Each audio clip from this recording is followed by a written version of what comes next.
देगलूर तालुक्यातील सामाजिक कार्यकर्ते शंकरराव बापूराव जाधव हाळीकर यांनी भाजपाने निवडणुकीत शेतकऱ्यांना कर्जमाफीचे जाहीरनाम्यात दिलेल्या आश्वासनाकडे दुर्लक्ष करीत घुमजाव केल्याने शेतकरी बांधवांची घोर फसवणूक झालेली आहे।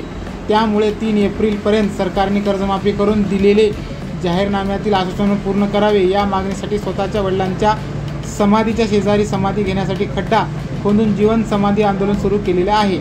या आंदोलनाला शिवसेनेचे उपजिल्हा प्रमुख महेश पाटील अल्लापूरकर यांनी भेट देऊन शेतकऱ्यांच्या समस्या जाणून घेतल्या व तसेच तालुक्यातील सर्व शिवसेना उद्धव बाळासाहेब ठाकरे पक्षाचे पदाधिकारी उपस्थित होते। येथील सामाजिक कार्यकर्ते मान्य श्री शंकररावजी जाधव हे गेल्या 3 दिवसापासून शेतकऱ्याचे कर्जमाफीसाठी व इतर मागण्यासंदर्भात या ठिकाणी आमरण उपोषणाला बसून 3 तारखेला जीवन समाधी घेण्याचं त्यांनी या ठिकाणी जाहीर केलेलं आहे।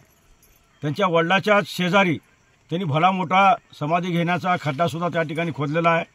खरं तर या कृषीप्रधान देशामध्ये ज्याला आपण अन्नदाता म्हणतो, बळीराजा म्हणतो, अशा बळीराजाला शेतकऱ्याच्या कर्जमाफीसाठी आत्मधनाची जीवन समाधी घेण्याची पाळी वेळ का आली, शासनानं याची वेळीच गंभीर दखल घ्यावी आणि त्वरित त्यांच्या ज्या मागण्या आहेत त्या मागण्या मान्य कराव्यात।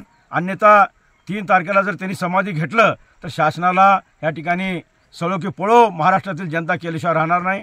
म्हणून लवकरात लवकर आमच्या जाधव साहेबांच्या मागण्या मान्य कराव्यात अशी माझी शासनाला विनंती आहे।